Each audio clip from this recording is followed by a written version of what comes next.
자, 오늘은 우리들이 좋은 그리스도인 되기 위하여 돈을 잘 쓰는 사람이 그리스도인이다, 이런 말씀으로 나누려고 합니다. 여러분 한번 생각해 보세요. 야, 저 사람은 돈을 참 잘 쓰네. 저 사람은 돈을 잘 쓰네. 구분이 되세요?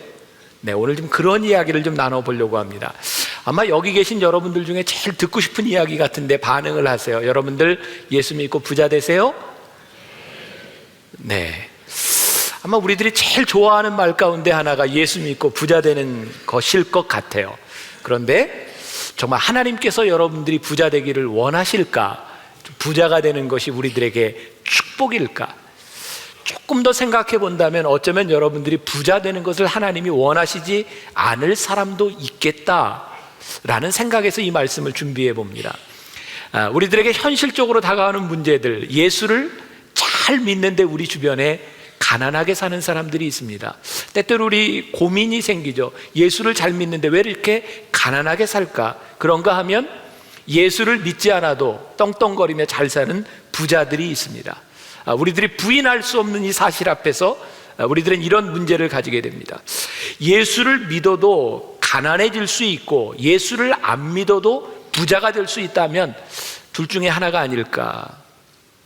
예수 믿는 것이 정말 축복이라고 하면, 예수를 믿는데도 가난하다고 하면 하나님 안 계신 거 아닐까? 정말 하나님이 계신데 가난한 사람이 있다고 하면, 그래, 하나님을 믿어도 그래, 부자가 되지 않는 것도 가능한 일이겠다라는 생각을 할 수 있겠죠. 돈이라고 하는 것 우리들에게 얼마나 실제적인 문제입니까? 여러분들 돈 좋아하세요? 안 좋아하세요? 지금부터는 굉장히 대답하기 민망한 질문들이 나올지 모르니까 그냥 속으로만 대답하셔도 좋습니까? 뭐 좋아한다고 하는 말보다 여러분 돈 사랑하세요? 안 사랑하세요? 제가 언젠가 그런 얘기 한 것 같아요. 우리들이 돈을 사랑하는데 문제는 돈이 우리를 안 사랑해 준다는 거. 그래서 짝사랑은 늘 가슴 아프게 끝날 때가 많이 있습니다. 여러분들이 돈을 사랑하는데 돈 때문에 우리들이 상처를 참 많이 받습니다. 설교하는 제가 얼마나 돈을 좋아하면 그런 책을 썼겠습니까? 하나님, 솔직히 돈이 좋아요. 여러분들 주보에 소개가 되어 있죠? 안 읽은 분이 있다면 한번 그 책을 읽어보셔도 돈에 대한 생각들을 나눌 수 있을 것 같습니다. 예수님께서 성경에서 이 돈에 대한 이야기를 정말 많이 하셨습니다.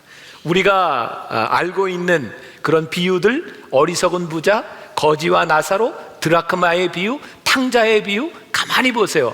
결국 그 비유의 핵심에는 뭐가 있어요? 돈 문제입니다. 우리들이 돈을 떠나서 살 수 없고요.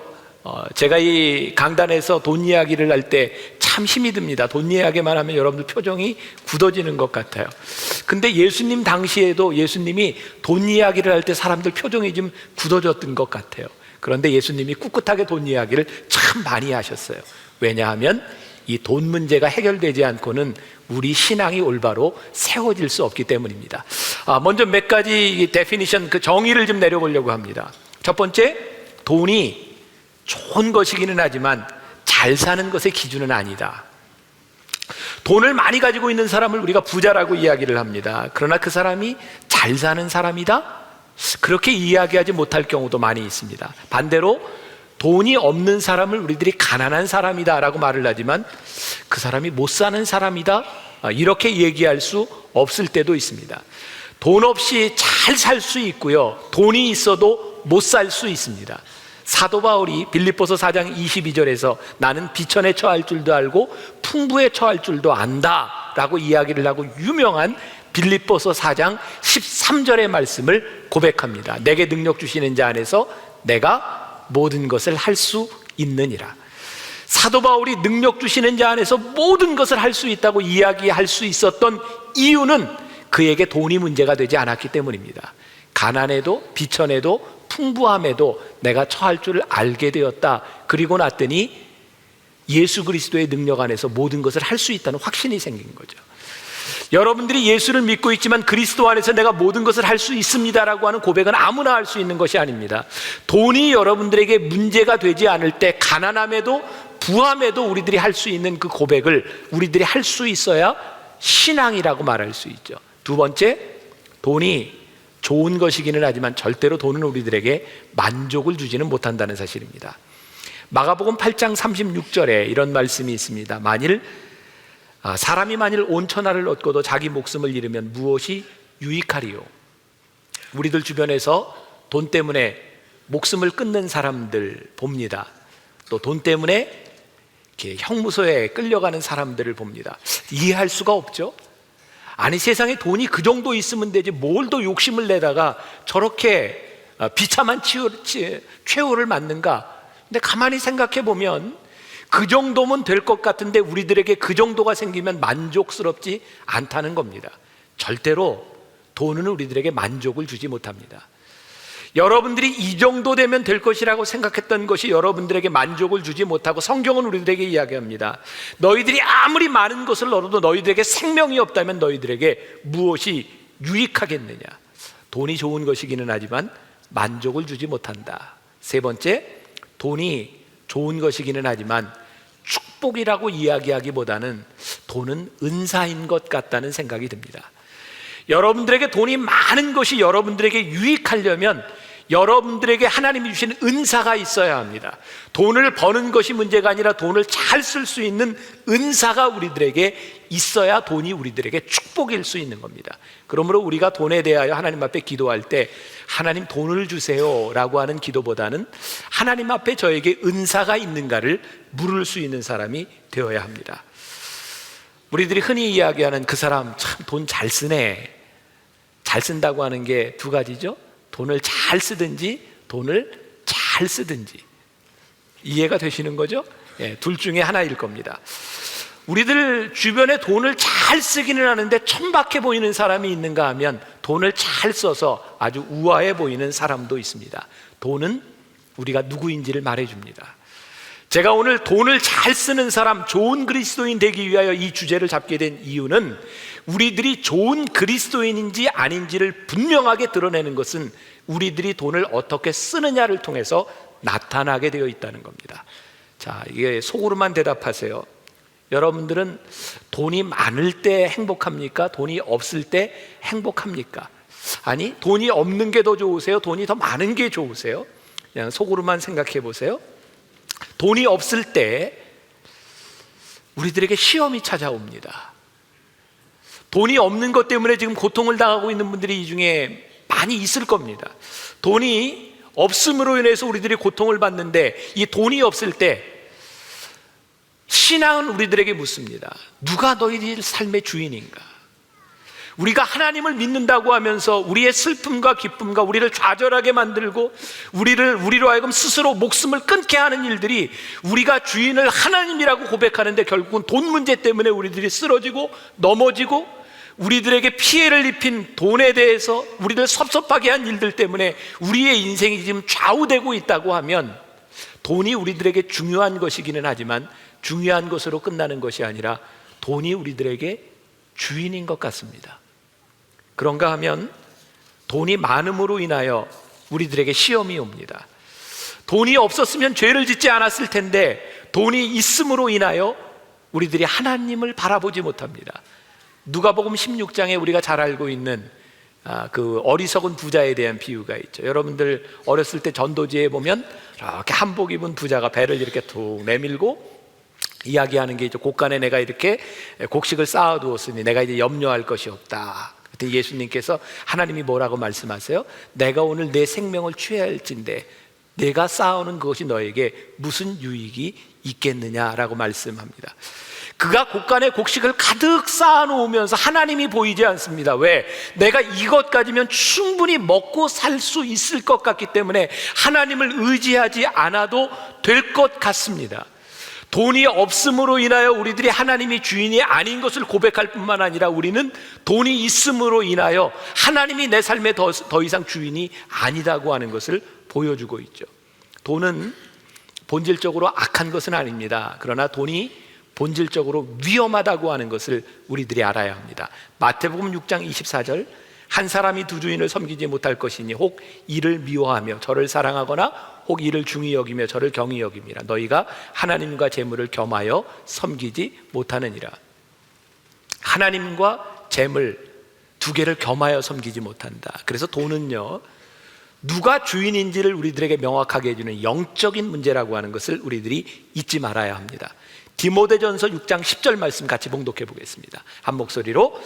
돈을 사랑함이 일만 악의 뿌리가 되나니 이것을 탐내는 자들은 미혹을 받아 믿음에서 떠나 많은 근심으로써 자기를 찔렀도다.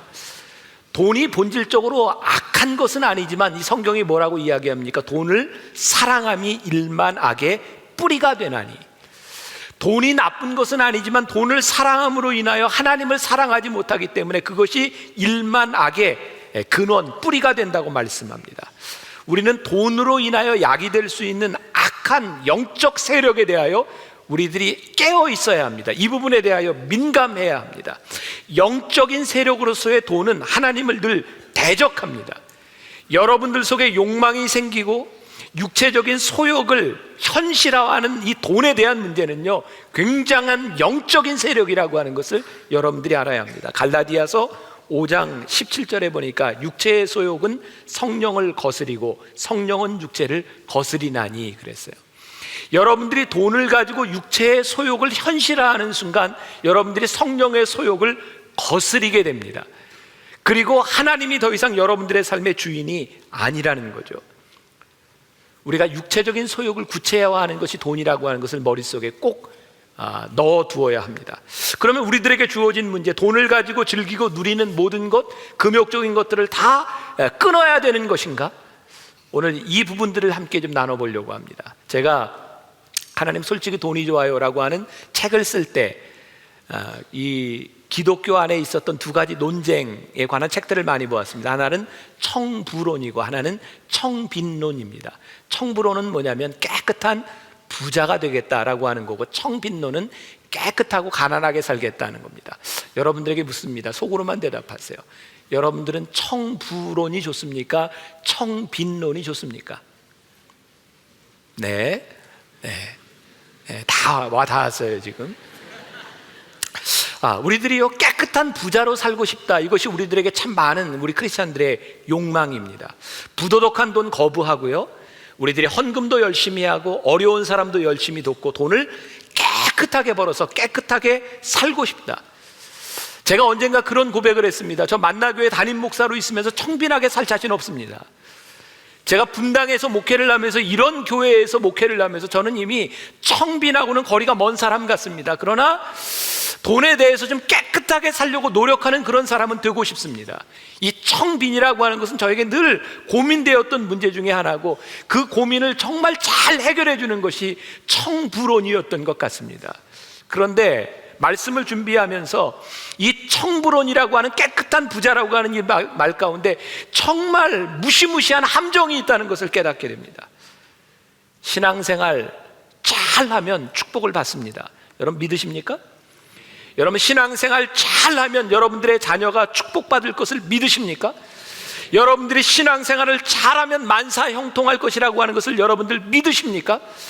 우리가 분명히 신앙생활을 잘하면, 그런데 어느 순간에서부터인가 우리들의 목적이 신앙생활을 잘하는 게 아닙니다. 우리는 신앙생활을 잘해서 얻고 싶은 것이 있는 겁니다. 신앙생활을 잘해서 우리 자녀가 잘 돼야 되고, 신앙생활을 잘해서 내가 부자가 돼야 되는 겁니다. 그러다 보니까 어느 날 내가 돈이 없으면 신앙생활을 잘못한 것 같아요. 하나님이 나를 버리신 것 같아요. 어느 날 우리 자녀가 우리의 뜻대로 안 되면 내가 신앙생활을 잘못한 것 같아요. 우리들에게 부가 없으면 무언가 잘못된 것 같고, 우리들이 신앙생활을 잘한다고 이야기를 하지만 사실은 우리들 속에 꿈틀거리고 있는 이 돈에 대한 욕망, 물질에 대한 욕망을 버리지 못하고 살아가는 우리들의 모습을 바라보게 됩니다. 깨끗한 부자로 살아간다는 크리스찬의 그 허울 좋은 말, 그 가운데 우리의 욕망이 숨어 있습니다. 저희 교회 의사들이 참 많고요, 저희 교회가 차병원과 가까이 있기 때문에 차의과대학 의전 다니는 학생들에게 제가 1년에 한 번은 꼭 가서 말씀을 전합니다. 제가 의사가 되려고 하는 아이들에게 늘 이런 말을 전했습니다. 너희들이 앞으로 무슨 과를 선택하든 세상의 기준을 좀 거스릴 수 없는가?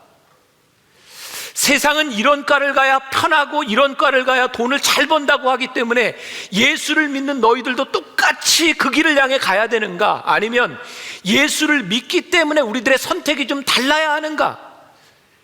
평신도들에 대한 문제일 뿐만 아니라 우리 목회자들에게 있어서도 교회를 선택하는데 어쩌면 그렇게 교회를 선택하는 기준이 세상 사람들과 똑같은 기준 하에서 나에게 얼마만한 경제적인 이득이 있는가가 어느 교회의 목사가 될 것인가의 기준이 되고 있다면, 이거 우리들 예수를 잘 믿는 것과 우리들이 돈에 대한 욕망이라고 하는 것 사이에서 이거 분명한 기준이 있는가?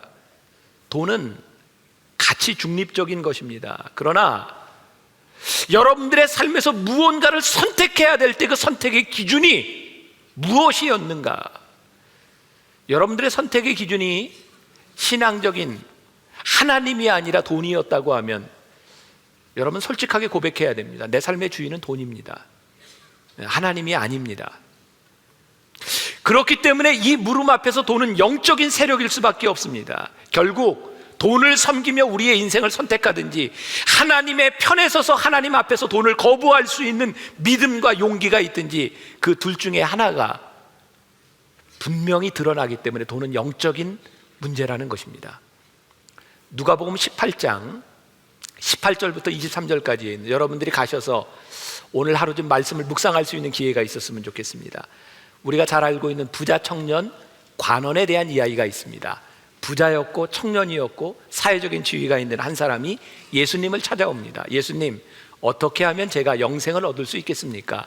그리고 자기에 대해서 이야기를 하죠. 제가 율법도 잘 지켰고 가난한 사람도 잘 구제하며 살았습니다. 대표적인 청부론자입니다. 제가 율법을 지키며 신앙생활 잘 했고요, 가난한 사람도 구제했고요, 제 생활이 이 정도로 깨끗합니다. 그런데 하나님이 저에게 축복 주셔서 저 부자고요, 젊은 나이에 이런 관직에까지 올라갔습니다. 근데 예수님께서 너 잘했다 칭찬하신 것이 아니라 너에게 한 가지 부족한 것이 있다. 내가 가지고 있는 재산을 다 팔아서 가난한 사람에게 나누어 주고 나를 좇을 것이니라. 부자가 근심하여 돌아갑니다. 우리들 흔히 착각하는 게 있습니다. 예수님께서 내 재산을 다 팔아서 가난한 사람에게 나눠주라라고 했을 때, 아, 교회는 이렇게 재산을 팔아서 나눠주는 곳이구나. 아니요, 예수님의 관심은 지금 가난한 자에게 있지 않습니다. 그 부자 청년 관원의 영혼에 있습니다. 내가 구원을 받으려고 하면 저 가난한 사람들을 도와줘야 되는 것, 그것에 대한 문제가 아니라 지금 네가 놓지 못하고 있는 그 집착, 내가 가난한 사람을 도왔지만 여전히 너의 주인은 돈이다. 내 주인이 누구인지 분명히 하고 와라. 이것은 돈을 나누어 주라고 하는 것에 대한 문제가 아니라 내 삶의 주인이 누구인지를 분명히 하라고 하는 영적인 물음이었습니다. 오늘 제가 돈에 대한 설교를 하면서 제가 여러분들에게 제가 지금 돈을 어떻게 쓰고 있는지, 제 경제적인 일들을 다 이야기한다면, 솔직하게 이야기한다면 여러분 은혜가 안 될 겁니다. 저 자신 없습니다. 제가 하나님 솔직히 돈이 좋아요라고 하는 설교를 시리즈로 할 때, 그때가 한 6년 전이었던 것 같습니다. 제가 담임 목사 되고 얼마 되지 않았을 때 저 굉장히 강하게 설교했습니다. 돈에 대해서. 그때는 가진 게 없었어요. 근데 이렇게 생기다 보니까 이게 점점 수위가 약해지더라고요. 돈이 있음으로 인하여 나에게 자유함을 준 것이 아니라 돈이 있음으로 인하여 내가 자유함을 잃어버린 제 모습을 봅니다. 저 여러분들에게 그렇게 모범적으로 살아가는 사람 아닙니다. 그러나 제가 오늘 여기서 설교할 수 있는 이유가 딱 한 가지 있습니다. 저에게 아직도 살아있는 양심과 고민이 있다는 겁니다. 제가 돈을 쓰는 것에 대하여, 제가 지출하는 것에 대하여 제가 늘 고민이 있다는 겁니다. 하나님 목회자로서 하나님, 제가 어떻게 살아가야 됩니까? 제가 여기에 서 있는 이유는 완전하기 때문이 아니라 제가 돈 문제를 가지고 고민하는 사람이기 때문에 오늘 여러분들과 함께 이 영적인 문제를 나눌 수 있는 것이라고 생각합니다. 우리 중에 누가 이 돈 문제에 대해서 완전할 수 있겠습니까? 어쩌면 하나님은 우리들의 완전함을 요구하시는 것이 아니라 끊임없이 우리들에게 물으시는 영적인 그 물음을 우리들에게 묻고 계신 것 같아요. 잠언 30장 7절부터 9절까지 말씀해 보니까 제가 개인적으로 제일 좋아하는 말씀입니다. 잠언 30장 7절부터 9절까지의 지혜서 기자가 이렇게 말을 합니다. 나로 가난하게도 부하게도 하지 마옵소서. 내가 가난하여 범죄할까? 내가 부하여 하나님을 모른다 할까 두렵사오니 나로 하여금 가난하게도 부하게도 하지 마옵소서. 여러분, 열심히 살아야 합니다. 가난해지면 죄를 지을 수 있는 확률이 많아집니다. 그래서 우리들이 열심히 살아가야 합니다. 그런 기도해야 합니다. 하나님, 저 가난하지 않게, 하나님 버리지 않도록, 죄 짓지 않도록. 그러나 우리들이 부에 대해서 늘 경계해야 합니다. 하나님, 이 돈 때문에 제가 하나님을 모른다 하지 아니하도록, 하나님, 돈이 너에게 찾아와도 제 삶의 주인이 누구인지를 분명히 깨닫게 하여 주옵소서. 여러분들이 오늘 여기서 예배 드리는 이유는 예배를 드리고 부자가 되라고 하나님이 여러분들을 부르신 것이 아닙니다. 착각하지 마십시오.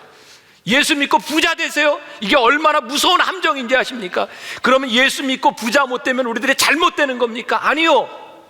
예수를 믿고 여러분들이 부자가 되는 것, 그것이 하나일 수 있습니다. 우리는 부자 되기 위해 불리움을 받은 사람이 아니라 예수를 믿고 거룩한 사람으로 살아가도록 우리들이 불리움을 받았다는 사실입니다. 예수를 믿기 때문에, 거룩하기 때문에 가난함 가운데서도 거룩함을 유지해야 되고 부함 가운데서도 거룩함을 유지해야 합니다. 오늘 여러분들 가운데 돈이 없었더라면 죄 짓지 않았을 사람들이 돈 때문에 죄를 짓고, 내가 돈이 있었더라면 범죄하지 않았을 텐데 돈이 없는 것 때문에 하나님 앞에 신앙을 버렸던 우리들의 모습들을 바라보며 우리가 끝까지 이 돈이 영적인 문제라고 하는 것을 잊지 말아야 합니다. 돈에 대하여 우리들이 청지기 의식을 갖는다. 청지기가 뭡니까? 주인이 나를 시켜서 나에게 위임해 준 겁니다. 어떤 청지기는 내 돈이 아니기 때문에 돈을 잘 씁니다. 어떤 청지기는 내 돈이 아닌 하나님의 돈이기 때문에 돈을 잘 씁니다. 이해가 되는 거죠 지금? 네, 여러분들은 돈을 잘 쓰는 사람입니까? 아니면 돈을 잘 쓰는 사람입니까? 이 세상에 사는 사람들 중에 돈에 유혹을 받지 않는 사람이 누가 있겠습니까? 여러분, 왜 돈이 여러분들을 유혹하는지 아십니까? 제가 오늘 굉장히 중요한 말씀드립니다. 이거 하나만 가슴에 품고 들어가도 오늘 나온 이유가 충분할 것 같아요. 여러분들이 돈에 유혹을 받는 이유는 여러분들이 돈을 의지하기 때문입니다. 돈을 의지하지 않으면 돈은 우리들에게 유혹이 되지 않습니다. 예를 들어 볼까요? 저에게 있어서 있었던 일입니다. 제가 군목 시절에 은혜 체험을 했습니다. 은혜 체험을 하고 제 삶에 정말 일대 전환기적인 역사가 왔어요. 제가 군목으로 있던 시절에 중위 월급을 받으면서 제가 월급을 받고 나서 꼬박꼬박 군인 공제 적금을 들었습니다. 왜냐하면 저는 미래에 대한 계획이 있었거든요. 군을 제대하면 미국으로 유학을 가야 되겠다. 그래서 적금을 했습니다. 이거 찾아가지고 이제 유학을 가야 되니까. 근데 제가 기도원에서 기도하다가 하나님이 저를 이게 완전히 저를 은혜 가운데 제 삶을 바꿔주셨는데 처음으로 저에게 보게 하셨던 것이 제 모습이었습니다. 미래를 돈에 의지하고 있는 제 모습. 그래서 적금을 들고 있는 제가 얼마나 하나님을 의지하지 못하고 있는가를 보게 하셨어요. 여러분, 돈은 크고 많고에 대한 문제가 아닙니다. 그때 제가 군인 공제 들었던 거 월 5만 원씩 들었던 겁니다. 이 돈은 많고 적음에 대한 문제가 아니라 우리들이 의지하는 순간 돈은 우리들에게 영적인 세력일 수밖에 없는 겁니다. 제가 은혜를 받고 나서 하나님께서 저에게 보게 하신 것이 있습니다. 너의 미래를 책임지는 것은 돈이 아니라 내가 네 미래를 책임진다는 것이었고, 제가 군교회에서 설교를 하면서 한 번도 교인들에게 돈 얘기를 하지 못했던 것을, 제 모습을 보게 하셨습니다. 그리고 하나님께서 저에게 깨닫게 하시니 내가 싹군 목자인 것을 저에게 회개시키셨거든요. 돈 이야기를 하지 못했던 이유는 딱 한 가지였습니다. 저희 교회 병사들이 꽤 많았지만 새로 들어온 장교들, 가족들 예배를 드리는데 돈 이야기하면 초신자들이 다 떨어질 것 같더라고요. 그래서 돈 이야기 못했습니다. 제가 군 부대에 있으면서 군교회에서 헌금을 가지고 유일하게 하는 일 딱 한 가지였습니다. 헌금 가지고 병사들 위문하는 일이었습니다. 그런데 위문을 하는데 아주 간단해요. 헌금이 있으면 그것만큼 위문을 하고요, 돈이 없으면 안 하는 겁니다. 제가 사역이 뭐에 의해서 좌우됐어요? 돈에 의해서 좌우됐습니다. 하나님이 저에게 깨닫게 하신 것이 있습니다. 은혜를 받고 났더니 돈이 보이는 것이 아니라 사역이 보이기 시작했어요. 그 전까지 제가 그 5만 원씩 떼놓는 그 돈, 적금 들어야 되는, 그건 절대로 건들 수 없는 돈이었어요. 그런데 교회에 돈이 없는데 할 일이 생기잖아요. 하나님께서 제 것을 드리도록 하시더라고요. 그리고 일을 일단 해놓고 나면 일들이 이루어지는 겁니다. 그리고 한 달 만에, 저는 26살 목사가 정말 기적적인 일을 체험해서 한 달 만에 교회 예산이 배로 늘더라고요. 저는 무서워서 이야기하지 못했는데 헌금이 쓰여지는 곳에 대하여 헌신하는 사람들이 나타나기 시작했고, 하나님께서 저에게 철저하게 믿음을 가르치던 때였습니다. 제가 전방에서 빨간 프라이드를 타고 다녔습니다. 겨울에 그 얼음이 잘 녹지 않는 그 빙판길을 가다가 두 번 제가 사고가 났어요. 한 번은 미끄러져서 다리 난간을 받았고요. 한 번은 차가 이렇게 돌면서 바퀴 하나가 계곡에 허공에 뜬 채로 이렇게 서 있던 적이 있습니다. 두 번 사고가 났는데 정말 신기한 것은 두 번 저를 찾아왔던 사람이 있어요. 하나는 우리 교인이었고 하나는 제가 잘 모르는 분이었어요. 저에게 와서 얘기를 하더라고요. 목사님, 하나님께서 그런 마음을 주셨는데, 목사님 군목으로 선교하는데 이를 도우라고 하는 마음을 주셨습니다. 두 번 차 사고 나서 차를 수리했는데 퍼펙트하게 그 돈이 딱 그 돈이었어요. 남의 일이니까 뭐 여러분들이 별로 감동이 있겠습니까만, 그때 저는 굉장히 저에게 놀라운 일이었어요. 하나님께서 도우시는구나, 하나님께서 함께 하시는구나. 내 사역의 주인이 돈이 아니라 하나님이라고 하는 사실을 하나님이 그때 저에게 아주 철저하게 깨닫게 하셨어요. 제가 요즘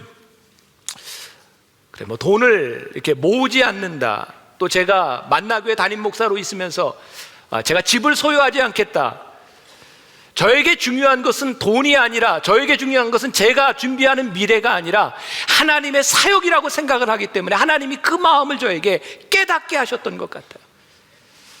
제가 요즘 젊은 목회자들을 만나거나 신학생들을 만나면, 제가 만나교회 목회를 하기 때문에 이렇게 도움을 줘야 하는 위치에 있습니다. 제가 뉴욕 지리를, 맨하탄 지리를 잘 모르니까 공부를 하고 있었던 한 학생 목사님이 저를 이렇게 안내를 하며 도와줬습니다. 점심때가 되어서 식당으로 가자고, 좋은 데 가세요, 내가 살 테니까 좋은 데 가세요. 그래서 이제 맨하탄에 있는 식당에 가게 되었습니다. 그 학생 목사님이 저에게 그러더라고요. 목사님, 오늘 점심은 제가 사겠습니다. 학생이 무슨 돈이 있어요. 고맙습니다. 왜? 제가 그동안 다니면서 이렇게 저를 안내해주고 그러는 학생들 뭐 있잖아요. 목사님, 오늘 제가 대접할게요. 그러고 나서 끝날 때 되면 이렇게 대접하려고 하지만 사실 제가 카드를 먼저 꺼내면, 목사님 제가 해야 되는데 100% 제가 지금까지 다 냈습니다. 그런데 제가 그날 점심 식사를 하고 나오는데 계산하려고 카드를 냈더니 이미 계산이 끝난 겁니다. 깜짝 놀랐어요. 이게 쉬운 일 아닌데. 제가 그 목사님을 보면서 제가 그때 돈을 주거나 경제적인 도움을 하나도 주지 않았습니다. 근데 그때 제 마음속에 이런 생각이 들었어요. 그래, 나중에 필요할 때 봅시다. 제 마음에 그 목사님을 보면서, 이렇게 말이 아닌 행동으로 돈을 썼던 그 목사님을 보면서 제가 그런 느낌을 받았어요. 저 목사님이 나를 귀하게 생각하고 있구나. 그게 제 마음에 와 닿았어요. 여러분, 우리는요, 하나님 앞에서 참 쉽게 그런 말을 합니다. 하나님, 제가 헌신합니다. 제가 하나님 앞에 이 정도 할 수 있습니다. 그러나 실제로 우리들의 삶에서 누가 주인인가를 나타낼 때 돈은 우리들에게 늘 걸림돌이 되고, 조그마한 이유와 핑계가 있으면 우리들은 안 할 수 있는 이유들을 참 많이 댑니다. 결국 우리들의 삶의 주인은 하나님이 아니라 돈이 우리를 좌우할 때가 많이 있습니다. 여러분들에게 묻겠습니다. 또 속으로만 대답하세요. 내가 하나님이 원하시는 삶, 내가 물질도 하나님이 원하시는 대로 그렇게 살아가고 싶다, 그렇게 원하십니까? 이 부분에 대해서는 많은 사람들이 대답합니다. 원한다는데 대답 못할 게 뭐 있어요. 근데 여러분들은 그렇게 사십니까? 그러면 아주 힘들어집니다. 돈의 영적인 차원의 문제일 뿐만 아니라 이 돈의 도덕적인 차원의 문제를 우리들이 틀림없이 언급하고 가야 합니다. 여러분, 우리 주변에 영적인 척하는 사람들 참 많이 있습니다. 말로 많이 합니다. 그러나 우리 영적인 척으로 끝나는 것이 아니라 그 영적인 우리들의 생각이 도덕적인 차원에서 현실화되지 않는다면 그것은 아주 잘못된, 우리들 속에 욕망을 감추고 있는 아주 더럽고 추한 욕망을 우리 속에 감추며 예수를 믿는 척하는 사람들입니다. 우리들의 욕망에 대한 문제, 이거 해결되어야 합니다. 오늘 여러분들에게 한 가지 중요한 말씀드립니다. 이 욕망의 문제를 해결하기 위해서 여러분들의 삶에 필요한 것과 원하는 것을 구분할 줄 아는 신앙의 지혜가 필요합니다. 유명한 성 어거스틴이 이런 말을 했습니다. 방치된 욕망은 습관이 되고 습관을 거부하지 않으면 필요가 된다. 다시 한번 이야기합니다. 방치된 욕망은 습관이 되고 습관을 거부하지 않으면 필요가 된다. 또 여러분들에게 묻습니다. 속으로만 대답하세요. 우리 오케스트라에게 물어야 되겠다. 오케스트라에 있는 우리 단원들은 몇 평짜리 아파트에서 살고 싶으신가요? 원하는 거 이야기하세요. 속으로 57평, 63평, 30, 예. 다시 묻습니다. 여러분들이 살아가면서 필요한 아파트는 몇 평 정도 됩니까? 원하는 것하고 우리들이 필요로 한 것이 틀리다고 하는 것을 우리는 금방 압니다. 우리 성가대원들에게 이제 묻습니다. 여러분들은 어떤 차를 타고 싶으십니까? BMW, 벤츠, 그랜저 다 나왔네요. 여러분들의 삶에 꼭 필요한 차는 어떤 차입니까? 우리들에게 필요한 차도 여러분들의 삶에서 다 틀립니다. 어떤 소셜 스테이터스를 가지고 있고 어떤 일을 하느냐에 따라서 우리들에게 필요한 것이 틀립니다. 여러분, 어떤 것도 절대적인 기준이 존재하지 않습니다. 제가 오늘 설교를 하면서 여러분들이 제 설교를 들으면서 원하시는 게 있다면, 목사님 그러면 그 돈에 대해서 아주 명확한 기준을 내려주세요. 너는 예수를 믿으니까 몇 평짜리 아파트에서 살며 어떤 차를 타고 돈은 얼마 써라. 그러면 뭐 쉬울 것 같은데, 제가 여러분들에게 도저히 그런 기준을 얘기할 수 없는 겁니다. 왜? 원하는 것, 필요한 것, 이건 사람마다 다 틀린 것이기 때문입니다. 그래서 이것이 신앙에 대한 문제이고 영적인 문제인 겁니다. 여러분들이 하나님 앞에 내가 필요로 하는 것이 무엇인지, 내가 원하는 욕망들이 신앙 안에서 다스려지지 않으면 그것이 점점 더 큰 욕망으로 발전해 나가기 때문에 결국 우리들이 하나님이 없는 삶을 살게 될 것이기 때문입니다. 오늘 여러분들에게 제가 해답을 드리지 않습니다. 아니, 그럴 수가 없습니다. 그러나 오늘 여러분들에게 돈에 대한 고민을 드렸으면 좋겠습니다. 많고 적음에 대한 고민이 아니라 하나님이 내가 가지고 있는 것을 어떻게 생각하시며 내가 가지고 있는 것을 어떻게 써야 할 것인가에 대한 고민이 여러분들에게 끊임없이 일어나야 합니다. 여러분들의 욕망과 성령의 인도하심 가운데 여러분들이 끊임없이 고민하며 이 욕망의 문제를 다스릴 수 있어야 합니다. 그래야 좋은 그리스도인으로서 살아갈 수 있는 겁니다. 돈 필요합니다. 그러나 돈이 여러분들의 욕망을 채우는 도구가 되어서는 안 됩니다. 크리스천에게 돈이 필요한 것은 알지만 끊임없이 경계할 수 있어야 합니다. 성령의 소욕이 우리들 가운데 살아날 수 있도록 끝까지 우리들이 경계해야 합니다. 성령 안에서 우리들이 필요한 것이 무엇인지를 깨달아 알 수 있는 사람이 되어야 합니다. 사도 바울은 자족의 원리를 알고 있었습니다. 내 은혜가 내게 족하다. 더 채워지기 때문에 족한 것이 아니라 지금 내 삶에 족한 것 가운데서 우리가 더 많을 때에도 족하고 더 적을 때에도 족하고, 이 자족의 원리가 살아있을 때 우리는 비천에 처할 때에도 부할 때에도 우리는 예수 그리스도의 능력 가운데 모든 것을 할 수 있습니다 라고 고백할 수 있는 하나님의 사람이 될 수 있는 겁니다. 저는 오늘 여기 예배드리는 여러분들이 좋은 그리스도인 되기를 소망합니다. 우리 교회가 좋은 교회가 되기를 간절히 소망합니다. 이 시대에 하나님께서 끝까지 우리를 버리시지 않고 우리를 사용하실 수 있는 이유가 있어야 합니다. 하나님께서 이 교회를 버리시지 아니하고 끝까지 이 교회를 붙드셔야 하는 이유가 분명히 살아있어야 합니다.